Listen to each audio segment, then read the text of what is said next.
thanks for coming along, and to those at home, thanks for tuning in on a Sunday afternoon. Earlier today, the Labour Party caucus, the Labour team of MPs, unanimously endorsed me as their new leader and as the next Prime Minister of New Zealand. I've been humbled by the support shown by my colleagues, but also really excited by the focus and commitment that I have seen from them to make this a speedy and seamless transition in the best interests of all New Zealanders. As a team, we will continue to provide strong, stable and focused leadership that New Zealanders expect from us. As I said yesterday, this is the biggest privilege and the biggest responsibility of my life. I am energised and excited by the challenge that lies ahead. New Zealand is the greatest little country in the world, and I have dedicated my working life to the service of our people and to making it even better. As I take on this role, I want to acknowledge our outgoing Prime Minister, my very good friend, Jacinda Ardern. She's been one of New Zealand's great Prime Ministers. Jacinda provided inspirational leadership through a quick succession of the biggest challenges our country has faced. She gave voice to those often overlooked in times of challenge and purposefully went about doing politics differently. New Zealand is in a much better position compared to most countries, economically and socially, because of Jacinda's leadership and the critical decisions that she made. Jacinda's leadership has been an inspiration to women and girls everywhere. But it's also been a reminder that we've got a way to go when it comes to ensuring that women in leadership receive the same respect as their male counterparts. So on behalf of all New Zealanders, thank you, Jacinda. I take on this job at a challenging time for New Zealanders. COVID-19 and the global pandemic created a health crisis, and now it's created an economic one. And that's where my government's focus will be. While we'll be looking forward, I do want to acknowledge how hard COVID-19 was for the country. Some of the actions we took were amongst the hardest a government can do. We know they had a profound impact on a great many people. Despite the comparatively strong position we're in now, compared with many other countries, the tail of the pandemic still remains with us.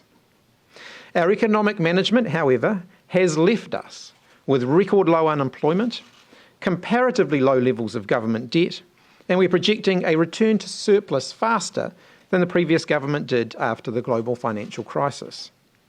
But I know that many people in New Zealand, many families, are struggling at the moment. I know that people are worried about paying their grocery bills and paying their mortgages. The globe is now facing a new challenge, a pandemic of inflation.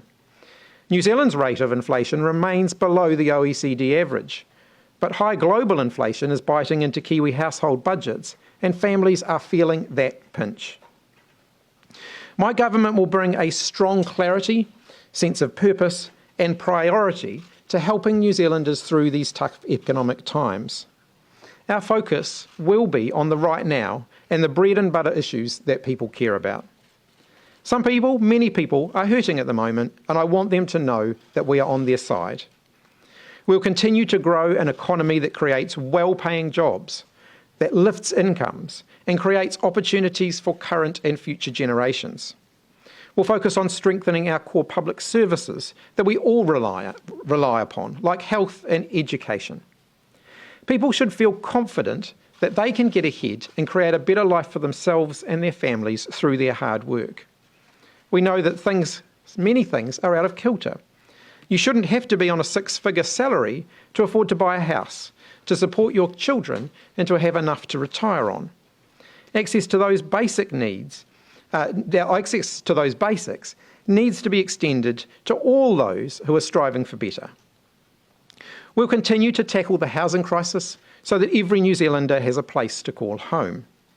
Our work to tackle some of the social consequences of the past 3 tumultuous years is starting to bear fruit, but we know we've got more work to do when it comes to re-engaging young people, to supporting people who are experiencing mental health challenges, to tackle the underlying causes of criminal offending, whilst also holding offenders accountable for their actions. As Prime Minister, I will lead a team that's focused and working hard to fix the big issues that so many families and businesses are facing. I know that some New Zealanders feel that we are doing too much, too fast, and I have heard that message. Over the coming week, Cabinet will be making decisions on reining in some programs and projects that aren't essential right now. We will be focused on middle and low income New Zealanders and the small businesses who are doing it tough to get by. We'll be making decisions on refocusing on some of the most pressing priorities and also getting some new work underway on policies that will make a real difference to Kiwis over the longer term. New Zealanders understand we cannot do everything, and we certainly can't do everything all at once. They see the global economic pressures that New Zealand is up against. We aren't alone, but we are still in control of our own destiny. To ensure that our team is focused on the commitments I've just outlined, my second task will be to reorganise my cabinet. And I'm proud to have this opportunity to lead a team that's been forged through fire. Within our team, we've got the talent, the experience, and the ideas that New Zealand will need to recover and to thrive. I'll be speaking to my colleagues to confirm a cabinet reshuffle this week, and I expect to make announcements on that next week. But one role that I can announce, however, is who I intend to appoint as my Deputy Prime Minister. I am delighted to announce that I intend to appoint Carmel Sepuloni to that role. Carmel is an outstanding minister. She has overseen a period where record numbers of New Zealanders have been moving off welfare and into work. During her time as a minister, she's overseen the administration of the wage subsidy scheme that ensured many Kiwi businesses were able to stay afloat during the global pandemic, whilst also ensuring that our welfare system treats people with respect and with dignity. Carmel will be the first Pacifica person to hold the position of Deputy Prime Minister. And as a proud Westie, I can't think of a better sidekick for a Prime Minister from the hut. Kelvin Davis continues as the Deputy Leader of the New Zealand Labour Party. As a team, we are ready to crack into it, and I intend to hit the ground running. So, to the week. Tomorrow I'll be in Auckland to undertake the weekly morning media round, and in the afternoon I'll be meeting with ministers about policy reprioritisation. On Tuesday, I'll be attending the annual Ratana celebrations alongside Jacinda Ardern. This will be her last formal engagement as Prime Minister. On Wednesday morning, I'll be officially sworn in as Prime Minister, and in the afternoon I'll chair my first Cabinet meeting and hold my first post-Cabinet press conference in the afternoon. On Thursday, I intend to be in Auckland to meet with business and community leaders to listen firsthand to the issues most pressing our largest city. And on Friday, I'll continue to meet with ministers to go over the reshuffle that will be announced the following week. I am incredibly proud of our government. We care about New Zealanders. We're experienced and battle-hardened and ready to take on the next round of challenges that our country faces. The current global economic conditions do demand a refocus, and I intend to provide that. But we don't need a change of heart. We need to apply the heart that we already have to the things that matter most to Kiwis, and that is exactly what we will be doing. I'm now going to hand over to Carmel, who has a few remarks, and then we will certainly open up for your questions. Thanks, Chris, and acknowledging everyone that's here and watching. First, I just want to acknowledge you, Chris, for taking up this position and acknowledge the fact that all of your caucus, including me, believe in you and know that you will be an exceptional Prime Minister. Secondly, I just want to acknowledge the fact that you've made the decision to choose me as your deputy. That shows a great deal of confidence and belief, and I want to just express my absolute commitment to Chris as the next Prime Minister of New Zealand. I will be there backing Chris up every step of the way and doing whatever he needs me to do. I'm very humbled to have been chosen by Chris and supported by my colleagues to take on this very important role. It is very hard to fathom that a working class girl from Waitara who turned Westie, that person can become the Deputy Prime Minister of New Zealand. And now I get to back up the boy from the hut in that role. I want to acknowledge the significance of this for our Pacific community. I am proudly Samoan, Tongan and New Zealand European and represent generations of New Zealanders with mixed heritage. It is a huge honour and privilege to be offered this role, and I take this as seriously as I have taken any other role that I've undertaken across the course of my career. As Deputy Prime Minister, I will continue to be focused on what I always have been focused on, and that is serving our communities in whānau and Aotearoa, and I will do that to the best of my ability. I want to acknowledge too, as Chris has done, the outgoing Prime Minister and Deputy Prime Minister. They are big shoes to fill, but we have the backing of our caucus to step into those shoes, and I look forward to doing the mahi. Kia ora. How does the Chris Hipkins government differ from a Jacinda Ardern government? It's still a Labour government. New Zealanders voted very strongly for a Labour government at the last election, and that is what we're going to continue to deliver. As I've indicated, I do think that there is now a need for some reprioritisation in terms of some of the areas that we're focusing on. We're in a very different position now to what we were in when we campaigned in 2020. Then we were right in the middle of a global pandemic. Now we are dealing with the economic aftermath of that, and so that is where our focus absolutely needs to be. Had Labor forgotten about working families? No, I don't think we have, but I think that some of them might feel that they are not hearing enough from us about the issues that really matter to them at the moment, and that is absolutely where our focus will be. You talked about reining in some of the policies. Are you talking there about Three Waters and the TVNZ-RNZ merger, and will you be getting rid of both of those? Look, I think New Zealanders will understand that the Cabinet is not yet met, and that we haven't had a chance to go in detail into all of those areas yet. So I'm not making specific policy announcements today. I don't think anyone would expect that that's what we're going to be doing today. But we certainly will be focused on running a ruler over the whole of the government's work program to make sure that we are focused on the things that are going to make a difference to New Zealanders. Maybe Jessica, why don't we have Jessica finish and then I'll come down here. Aren't you concerned that there's not enough Māori representation at the top of the Labour Party? The Māori MPs in the Labour Party are a fantastic team. They are incredibly talented, and we will continue to work strongly with them, and they'll continue to be integral to our team. They'll continue to be represented in the senior lineup in the Cabinet.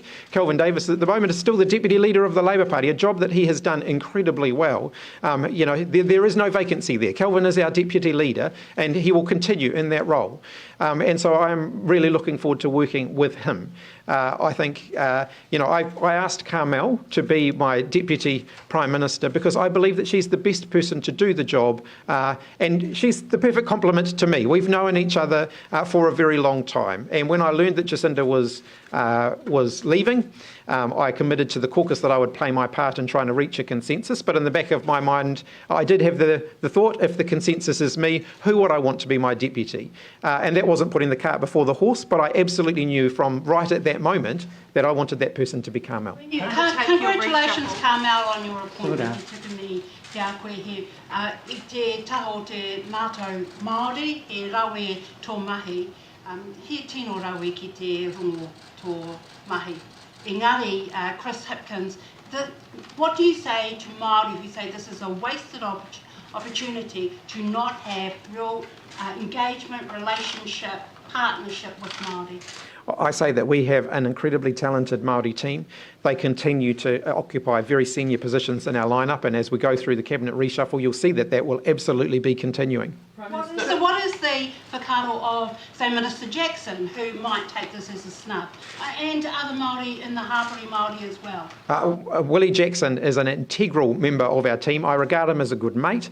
He's been incredibly supportive of me. He's supported me all the way through this process. I've had his backing, and he's got my backing. He will continue. No, not at all. Jason. Prime Minister, just looking at what happens now with Jacinda Ardern, obviously there's been a lot of commentary over the last couple of days about misogyny, violence, threats of abuse. Will you commit to having some sort of diplomatic protection squad for Jacinda Ardern until she finishes up for the foreseeable future? Do you think that's necessary? Look, we don't comment on those kind of matters publicly, and I don't intend to start now. In terms of the abuse directed at Jacinda, what I would say is it's never been acceptable.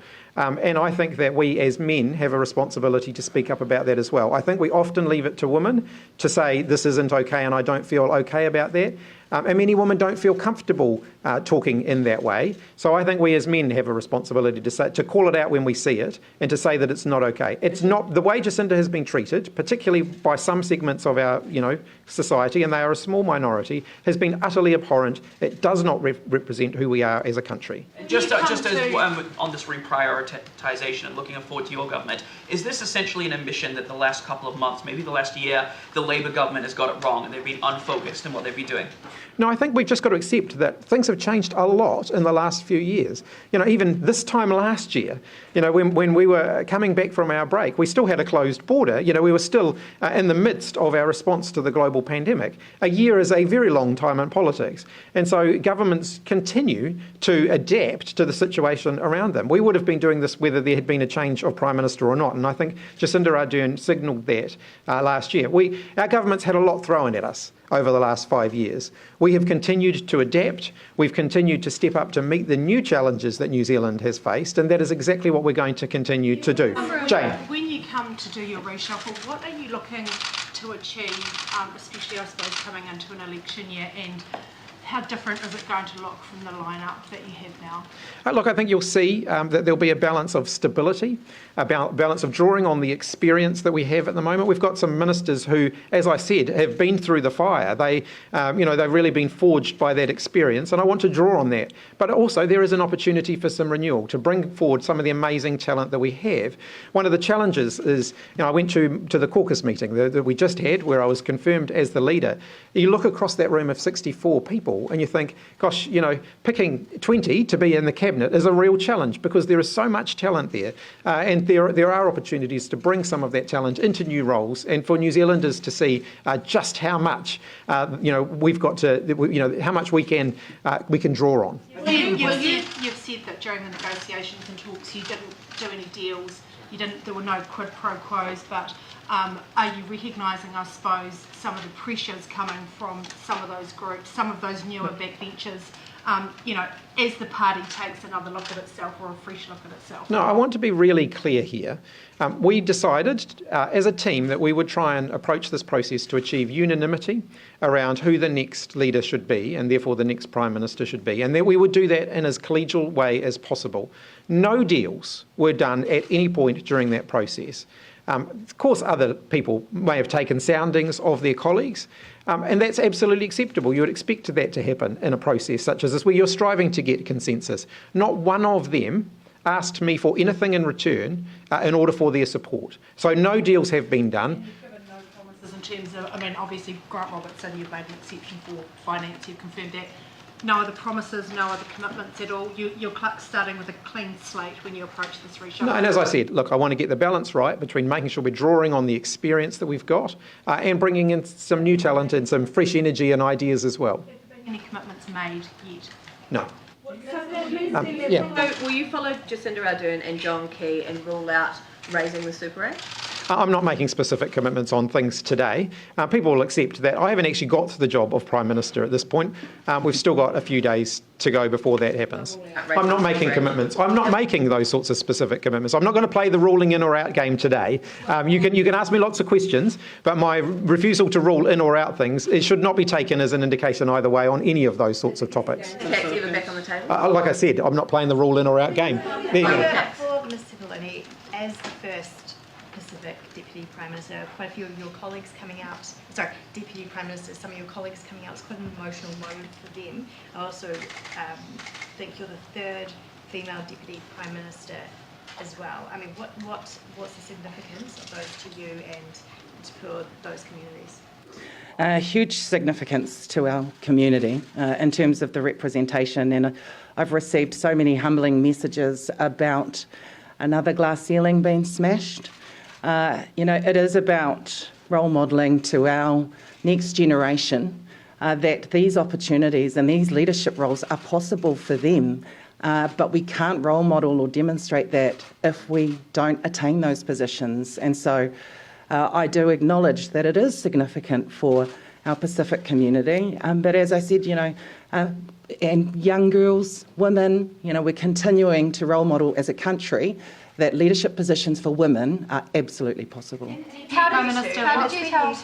What's your relationship like outside of, or inside and outside of work? How do you work together? Well, Carmel and I both came in 2008. We were both part of that intake as Labor was moving at that point from government to opposition. And we had the opportunity as a team, there were 13 of us at the time, to really get to know each other quite well in that period of time that we had an opposition that many of us prefer not to think about these days. We've been good friends all the way through that. And Carmel is someone who I trust completely. I cannot think of anyone I would rather have as my Deputy Prime Minister. I'll just add to that. I jokingly just said to Chris that we get to keep being benchmates, and we have been a number of times over the years in the House. And I said to him, I get to keep trying to chatter to you in the House while you're trying to focus, and you get to continue to ignore me, which is jokingly. And I say that respectfully. One of the things that we've experienced together many times over the years. Hang on. Well, we'll come back to you. Why don't we come down the front? Can I just ask Carmel a follow-up? Yeah, I have a follow-up. Okay, well, a couple of follow-ups and then we'll come down the front. Carmel, how did you tell your family? Oh, good question. I guess I did need to give them an indication that this might happen. My father actually just got back from Samoa yesterday, and so I haven't had a chance to sit down with him. I didn't want to tell him while he was in Samoa because I didn't want to run the risk of him telling the whole village over there before he returned. So my son picked him up from the airport and I told him over the phone. He's very proud. He came here in 1964 from Samoa. He's Samoan, or his mother's Samoan, his dad is Tongan. And to think that he could come here to work on the railways and then the freezing works and marry a sheep farmer's daughter and have a daughter who would become the Deputy Prime Minister of New Zealand is very difficult to comprehend, but as you can imagine, very proud. And how did your children take it? My oldest son at first was a little bit reluctant and was pretty shocked.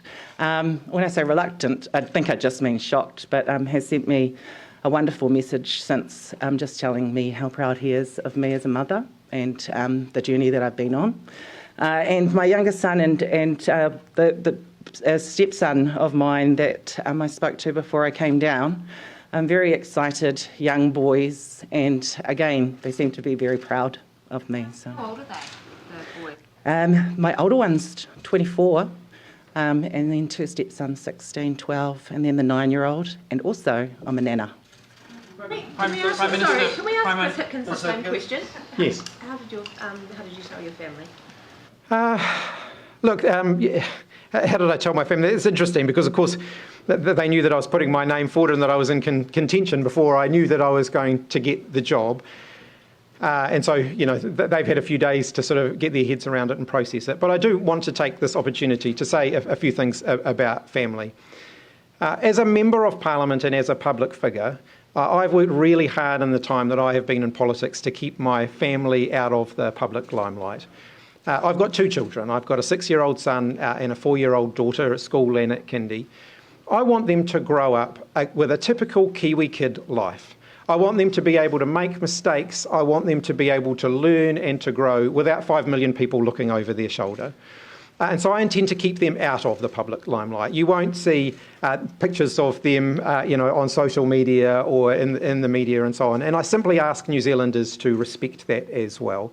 I know that putting my name forward to be a minister, to be an MP, to be the Prime Minister, I make myself public property. I absolutely accept that. But my family aren't. And I ask that people do respect that. I am aware of the Wellington rumour mill, though, and I know how things go round in Wellington, so I will put something on the record that will be my final comment on the matter. Being a politician's partner and being a minister's partner when you're in the public spotlight, as I have been, particularly during the COVID-19 response, it's bloody hard. Families come under an enormous amount of pressure. A year ago, my wife and I made the decision that we would live separately, that we would do everything we can to raise our children together. We remain incredibly close. She's still my best friend, but we have made that decision in the best interests of our family. My view is that the only people whose business that is my own. But I've also seen the enormous scrutiny and pressure placed on Jacinda and her family. And so my response to that will be to keep my family completely out of the limelight. And so I just ask New Zealanders to respect that as well. Prime Minister, Sure. Congratulations to you both. And kind of moving on from that theme, is the way that a Chris Hipkins government relates to and interacts with the media going to be different than the years of Jacinda Ardern, which some might say resulted in, you might call the playing of favourites, but some avenues of dialogue and discussion being cut off? I think I demonstrated, we have different style. Jacinda and I both have a different style. She's one of my best friends. It doesn't mean that we're the same people. And I think I've demonstrated over my time as a minister, but probably particularly during my time leading the COVID-19 response, that I will be accessible to the New Zealand media.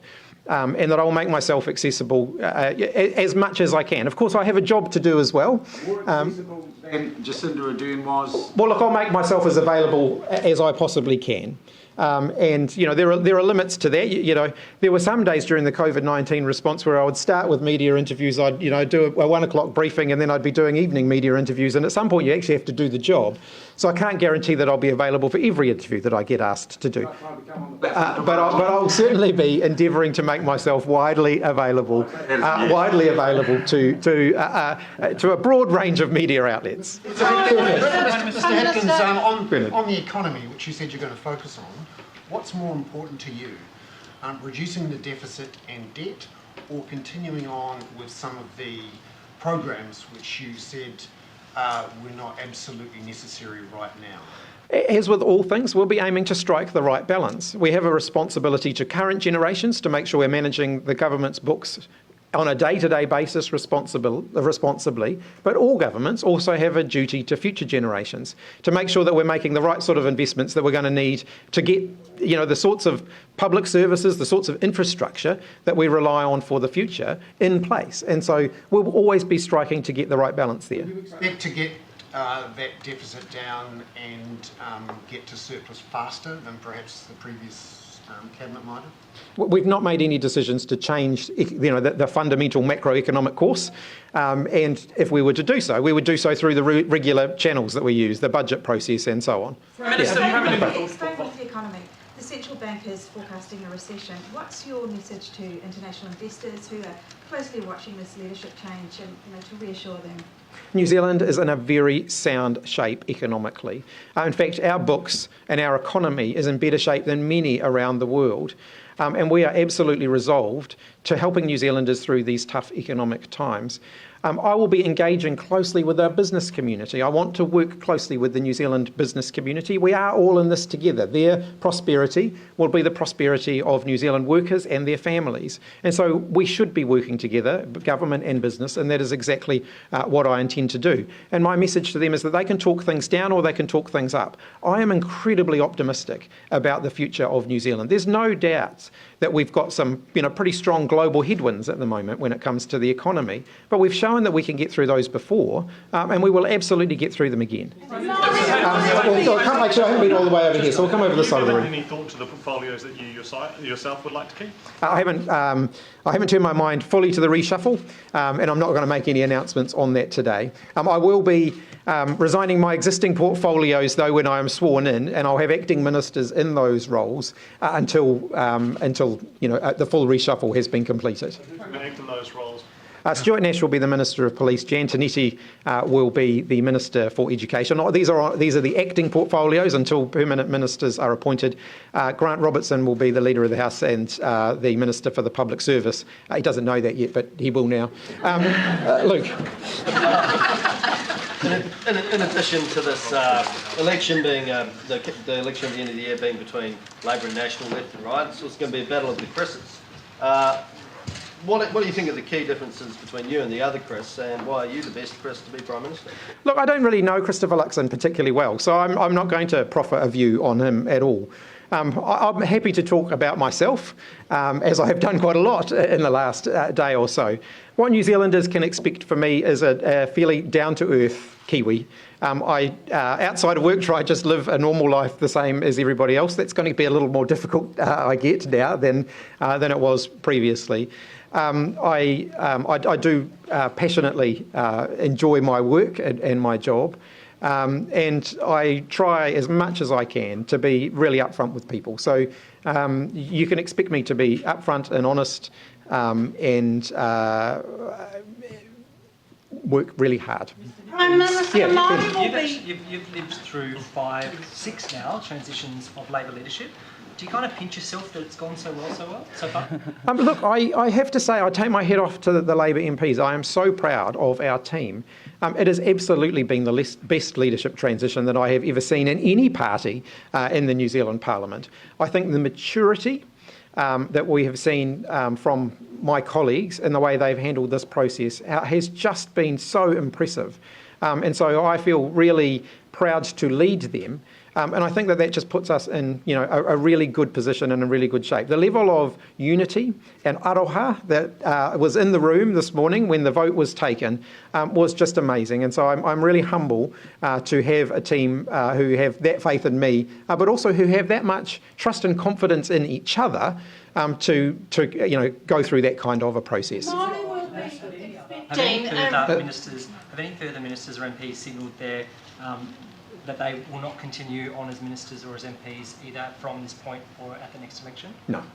Māori will be expecting to have more Māori move to the front bench as a result of your reshuffle. Will we be seeing the likes of, alongside Kiritapu Allen, Willie Jackson, Meka Whaitiri move to the front bench? If we're not going to be Deputy Leader, then Deputy Prime Minister, then can we be in the front bench? Will you be guaranteeing those positions? As I've indicated, Māori will continue to play a really important role in our senior lineup, but I'm not announcing the reshuffle today. I'm not announcing because I haven't done it yet. And so I need to go through that opportunity of having conversations with them. But I'll also say that amongst all of my conversations with my colleagues, including conversations with our Māori MPs, they are all most focused on the difference that they can make to New Zealand and to the lives of New Zealanders. And that is what they're more focused on that than they are on what positions or rankings that they hold. And I take great hope from that as well. Māori voters are now wanting to see, if not a Māori Deputy Prime Minister,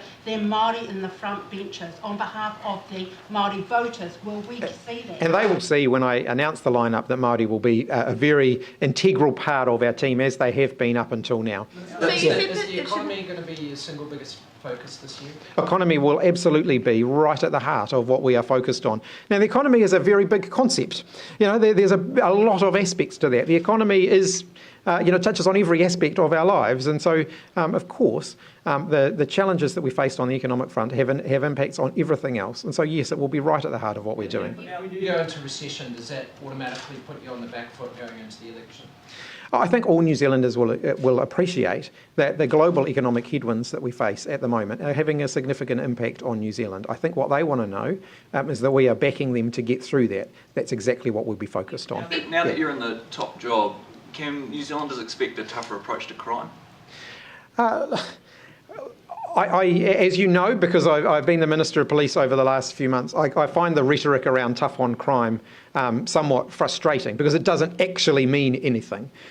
Will we be tough on the causes of crime? Yes, we will. Will we be absolutely focused on reducing crime and reducing the underlying causes of crime? Yes, we will. Will we be focused on ensuring that those who undertake criminal activity are held accountable for their actions? Yes, we will. But that doesn't mean that we'll be doing the same of what we've always done, because the same of what we've always done, if it worked, we wouldn't be in this position. So we actually have to do some different things. If I take the ram raids, for example, we've gone through an exercise over the last few months of identifying all of the most at-risk young people who have been involved in that offending, making sure that we hold them accountable for what they have been doing, but also making sure that we're getting them onto a better pathway. Many of these kids are as young as 12, and I don't think anyone wants to see them locked up for life. We actually want to see them back on a better pathway. That is working. It's one of the reasons why we've seen a reduction in the number of ram raids that have been happening. Now, one ram raid is a ram raid too many. Job is not done there. But actually, rhetoric is a lot less valuable than actually focusing on things that will make a difference. Rephrase my original question. Will we see a different approach under your government in contrast to Ardern's government? As I've said, our government continues to adapt and evolve as we face different challenges. And the challenges that we face in the law and order space are different now to what they were 12 months ago or 24 months ago. And so even in the last 6 months, you've seen us doing some things differently to what we were doing before that, because the pressure points have changed and the sort of challenges that we're facing have changed. And you'll continue to see us doing that. You're in the middle of a large sort of working for families piece of work. Do you want to see that through either as continuing on with social development portfolio or as Deputy Prime Minister? I'm certainly enjoying the work that I've been undertaking. I haven't had any conversations with Chris about portfolios or any changes that may or may not be made, and so I don't want to ruin my chances by preempting what his decisions might be in that space. On that work program itself, do you want to see that completed, whoever's in the job? Well, that's a commitment from us. There's some work that's underway that we want to see through as a caucus, and so I'll leave it at that. You said that you shouldn't need a six-figure salary in New Zealand to afford a house. Do house prices need to fall? I'm certainly not saying that. Then what's going to happen? Look, we'll work our way through increasing housing supply and making sure that New Zealanders have an opportunity to get on the housing ladder. Our focus has been on first home buyers, and it will continue to be on first home buyers. So you don't think house prices need to fall in New Zealand? Well, we've already seen a shift in house prices from the peaks that we were seeing. I guess to reframe your question, we're certainly not going to be doing things that aim to bring house prices down. Ardern said that the changes to help people with their incomes are sort of a rolling wall of things that could change fast. Do you anticipate rolling out policy to help people with their incomes before the new tax year begins on April the 1st, or will that be part of the budget and trigger later? Look, I'm not, as I've said, I'm not making specific commitments or announcements on any of those issues today, but I will say that as we have done over the last 5.5 years, the budget process is the budget process, and that's not fundamentally going to change because there's been a change of leadership. Yeah. How does your leadership style differ from Jacinda Ardern's? Look, people can judge that for themselves. I'm not going to critique Jacinda's leadership style. I don't expect, I don't think she critiques mine. She critiques my fashion choices from time to time. But, I think everyone else can judge that. In terms of not getting to policy specifics, but big picture priorities, where does climate change rank in your view of the things that the government has to tackle? Climate change remains one of the major intergenerational challenges that we face as a country and as a planet, and we owe it to future generations to continue to work to make sure we are tackling the challenge of climate change. That's not going to change. What does your commitment to the treaty look like? Look, goodness me, that's quite a big question, and I will set out more thoughts on that in the coming days. There are going to be a few opportunities for me to set out that. I'm absolutely committed to a strong partnership between the Crown and Māori. That has been something that our government has worked really closely on cultivating and fostering, and that relationship is incredibly important. I want all New Zealanders to have the opportunity to get ahead, and that includes Māori New Zealanders. we do have a responsibility to right some of the wrongs of the past. That commitment has spanned across governments of different colours. And it seems to me that it only ever gets thrown up when one of those parties is in opposition. So I think we have a responsibility to make sure that we do right the wrongs of the past and that we get to a position where everybody in New Zealand gets a fair opportunity to achieve their full potential. So co-governance still on the table then for you?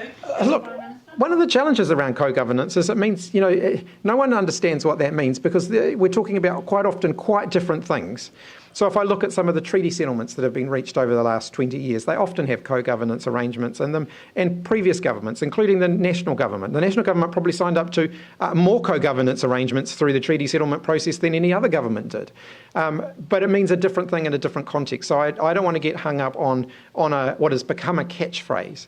I think there is an uncertainty in New Zealanders around what we mean when we're talking about co-governance. So I want to make sure that in each context we're very clear about what we mean, and I acknowledge that that hasn't always been clear. Your proposed focus on the economy, can I just do a quick fire round of questions for you? What's the inflation rate at the moment?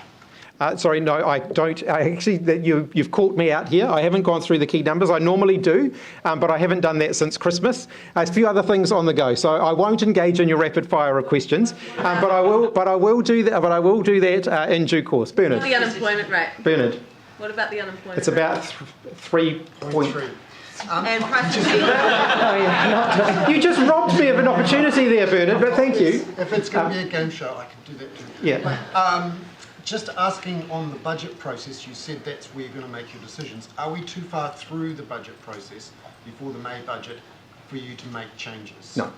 So you do have time the next few weeks, months to change some of the direction, and do you expect that there will be changes? Look, Grant Robertson and I haven't sat down yet to discuss the budget process, so we'll certainly be doing that in the next few days. Yeah, coming over here. Jacinda Ardern cast a huge shadow with her international profile. Will you even hope to emulate that in the 9 months you've got into the next election? Will your profile be closer to home, or your focus be closer to home? Look, I'll continue to lead New Zealand internationally as well as nationally. That is the job of the Prime Minister, and I'll continue to do that. Do you have aspirations, though, for New Zealand in the world, or is that not? Look, I think one of the things we should recognise about Jacinda Ardern's tenure as Prime Minister is I think she did a lot to really put New Zealand on the map. And there are huge opportunities that have flown from that for New Zealand and for New Zealand businesses, our exporters. The work around trade, for example, the free trade agreement with the UK, free trade agreements with the EU, upgrade of the FTA with China, huge amount of work in that trade space that Jacinda Ardern has helped to lead, and her international profile has contributed enormously to what can be significant wins for New Zealand. And so, yes, I think, we'll continue to engage internationally. We'll continue to build on that very strong legacy that she has left us. But I will absolutely also have a very strong focus here domestically. We've got time for a last couple of questions. So, you haven't had a question. One of the things that Jacinda Ardern talked about a lot when she became Prime Minister was leading a transformational government. Is the Chris Hipkins project a transformational project? Look, I'm not really interested in those kind of catchphrases. Basically, we will deliver a very solid government that is focused on the bread and butter issues that I've said, that matter to New Zealanders and that are relevant to the times that we're in now. 2017 was 5.5 years ago, and quite a lot has happened since then. China in the next few months, is that on? Look, I haven't firmed up an international travel program yet. Carry on the Prime Minister's travel itinerary, or is that off the table now? Look, I don't know that any dates around travel to China had been locked down, so there's some further discussions. But our relationship with China is incredibly important. Economically, it's incredibly important, but also it's also important for a range of other reasons. I've travelled to China as Minister of Education. Our education relationship is exceptionally important, and so at an appropriate moment, if I have the opportunity to go to China, of course that will be high on the priority list. But I'm not locking anything in on the travel front at the moment. And last question over here. Can you name 3 articles of the treaty? Yes, we have Kawanatanga, Tino Rangatiratanga, and actually, no, I can't remember the other. So, Will you attend the King's coronation? I haven't made decisions on my international travel program yet. How special would that be, having a boy from the Heights at Buckingham Palace meeting? Look, I don't want to get ahead of that. The travel program hasn't been confirmed yet. I think it's pretty special for people from, based on the feedback that I've had, people from the Hutt to have a Prime Minister from the Hutt Valley. Thanks very much, everybody. Cheers.